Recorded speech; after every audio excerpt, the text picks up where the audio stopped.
자, 오늘도 공지 앞에서 문자 좀 쓰겠습니다. 오늘 8월 9일이고요. 네, 오늘 네 편을 선정했는데 앞에 세 편은 이제 지금 계속 시끄럽습니다. 이 김은경 민주당 혁신위원장의 엄청난 실언, 어마어마한 큰 말실수했습니다. 이것에 대해서 이제 비판적인 입장의 칼럼이 아침에도 뭐 여러 개 실렸는데 그 중에 세 개를 꼽았는데요. 똑같은 얘기 어떻게 보면 그 말한 당사자랑 민주당을 비난하고 있어요. 그건 똑같은데 약간 이제 그 비난하는 방식이랄까, 접근하는 방법이랄까, 이렇게 결이 조금씩 다르죠. 약간씩 달라요. 그래서 이렇게 같은 어젠가요? 우리 통계 관련해서도 제가 두 개를 뽑았잖아요. 그러니까 같은 사안이나 같은 테마에 대해서 이렇게 다르게 다루는 글들 한 번씩 이렇게 비교해 가면서 보는 것도 재미도 있고 나름 좀 남는 게 있을 거라는 생각이 들어요. 저도 말씀드렸지만은 참 여러분들 귀한 시간을 제가 하루에 1시간 이상을 뺏는 것 같아요. 근데 믿고 좀 계속 해주셨으면 좋겠어요. 이게 좀 번거로울 수도 있고요. 어떨 때는 뭐, 아유, 좀, 이게 매일 글 읽는다는 게 지칠 수도 있겠지만요. 한번 생각을 해보세요. 매일 이렇게 어느 정도 완결이 된, 검증이 된, 읽을 만한 가치가 있는 논설문을 갖다 세 편, 네 편씩 꾸준히 읽으시잖아요. 이거 정말 나중에 진짜 큰 힘 됩니다. 진짜 제가 장담해서 말씀드려요. 자, 첫 번째 국민일보예요. 노인의 5가지 문제. 재밌게도 국민일보는 기독교 계열 신문이죠. 예, 그 순복음교회에서 하는 신문이에요. 그런데 좀 재밌게도 한문학과 성균관대는 또 우리 대표적인 그 유교 계열 대학교입니다. 좀 재밌네요. 어쨌든 한문학과 교수님이 자 노인의 5가지 문제 그래가지고 뭐 다 읽어보셨겠지만 고전을 가지고 왔어요. 근데 이번에 그 이분 김은경 혁신위원장의 큰 실언을 통해서 좀 소환이 된 영화 속 명대사가 있어요. 영화 은교 보셨어요? 은교? 은교 보신 분 있죠? 예, 은교 상당히 명작입니다. 조금 수위가 높긴 한데 이거 저기 박범신일 거야 아마. 박범신이죠. 소설가 박범신 원작인데 상당히 좀 평 좋게 받은 영화예요. 저도 봤는데요. 영화 은교 이런 대사가 나온대요. 제가 적어왔어요. 너의 젊음이 노력에 의한 상이 아니듯이 나의 늙음 또한 잘못에 대한 벌이 아니다. 좀 정말 울림이 있는 말이죠. 너의 젊음이 노력에 의한 상이 아닌 것처럼 나의 늙음 또한 잘못에 대한 벌이 아니다. 참 정말 여러 가지로 생각해 볼 명문장인 것 같습니다. 이 은교의 이 대사가 영화 은교에 나온 이 대사가 지금 많이 소환되고 있어요. 제가 어디서 봤냐면은 국민의힘 정치인 페이스북에 이걸 갖다가 누가 올려놨더라고요. 어떤 정치인이. 예. 자, 첫 번째, 두 번째 다 뭐 보신 내용이니까요. 빨리빨리 넘어갈게요. 첫 번째, 두 번째 내용 뭐참 이 1833년이면요 거의 뭐 100 몇십 년 전이잖아요. 그런데 참 오늘날하고 별 다를 게 없구나라는 생각을 좀 해봅니다. 정말로 좀 이게 아직 젊으신 분들은 또 아직 뭐 저도 뭐 젊다면 젊은 나이인데요. 이거 피할 수 없는 거예요, 진짜. 우리들 다 늙습니다. 예, 다 늙고 다 죽어요, 결국. 예, 죽기 전에 다 늙습니다. 피할 수 없는 운명이에요, 정말로. 그걸 안다면은 조금이라도 더 나이 드신 분들을 공경하고 존중하겠죠. 그죠? 이런 망을 안 하겠죠. 그죠? 어쨌건 다산의 말씀 그리고 여기서는 이 한 가지를 좀 짚고 싶어요. 두 번째 단락의 마지막 분 있죠. 다산뿐이랴 한국 고전에 걸리. 이거 한국만이 그런 게 아닙니다.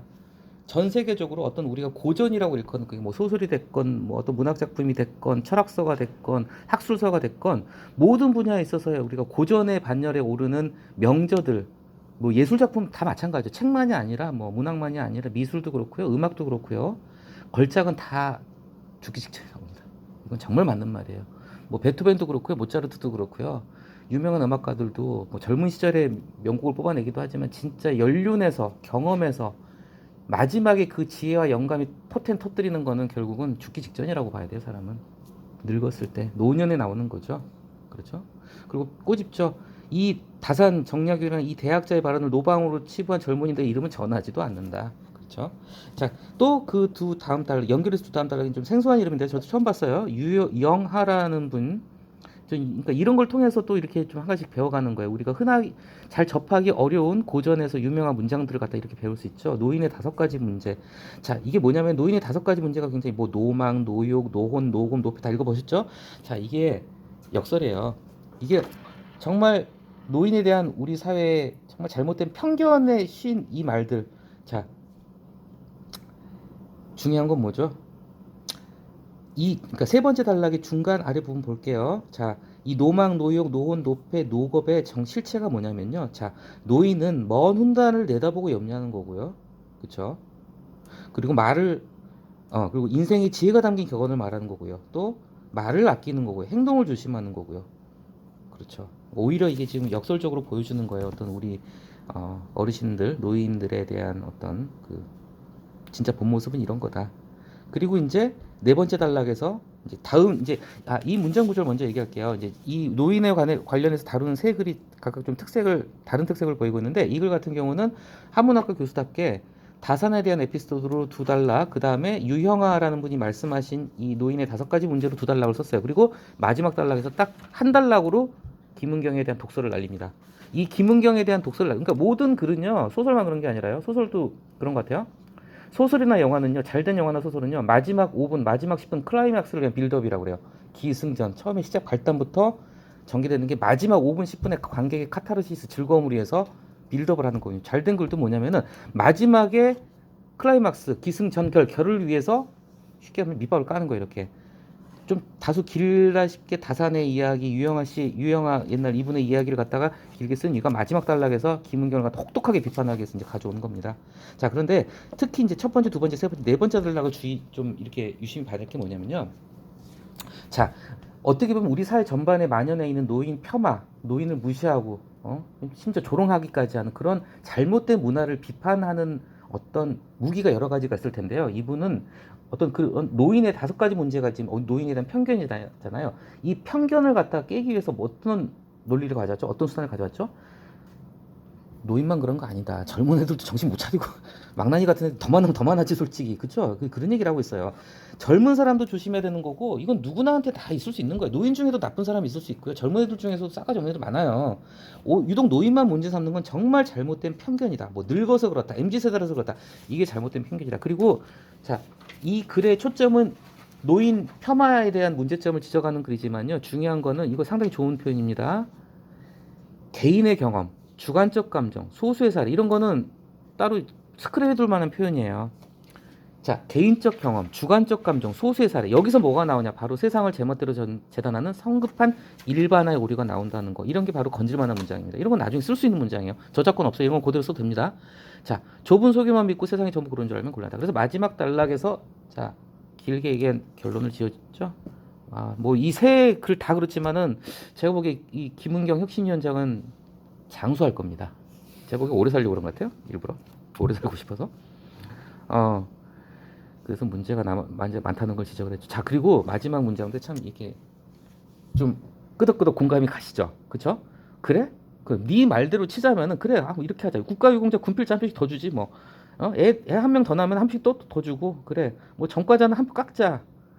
뼈 있는 말을 했죠. 그런 식으로 따지면 이제 엉망이 되는 거예요, 솔직히. 뒤에 나오겠지만 1인 1표제라는 게 우리가 상식으로 생각하는 거지만요. 정말 어렵게 정말 역사 속에서 많은 철학적인 고찰과 뭐랄까 많은 정치학과 철학, 많은 사람들이 피를 흘려가지고 만들어낸 거예요. 1인 1표라는 것 자체가 평등 투표 자체가. 근데 그 헌법적인 가치를 갖다가 무시했으니까 정치인으로 실격이라는 얘기 나왔죠. 한 가지 이거 혁신위원장처럼 전과가 있으면 헌법 박사. 이거 제가 찾아봤어요. 김문경 혁신위원장 뭐 음주운전이라도 했나? 전과 제가 알기는 없어요. 이거 약간 조금 오른 것 같습니다. 이런 거 뭐 별로 잘하는 짓 한 사람은 아니지만 그래도요. 전과가 있나 한번 제가 봤어요. 자세히 봤어요, 진짜. 샅샅이 뒤졌는데 전과는 안 보입니다. 어쨌건 요 부분 약간 물음표예요. 자, 어쨌건 간에 그쵸. 중요한 거 헌법적 가치를 무시했으니까 넌 정치인으로서 자격도 없다.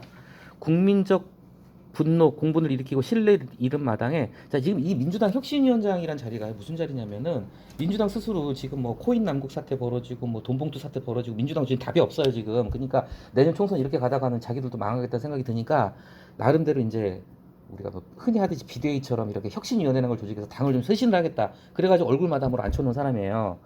근데 혁신위원장이 돼가지고 이런 말을 했으니 저 국민의 신뢰를 엄청 많이 까먹었습니다 이번에.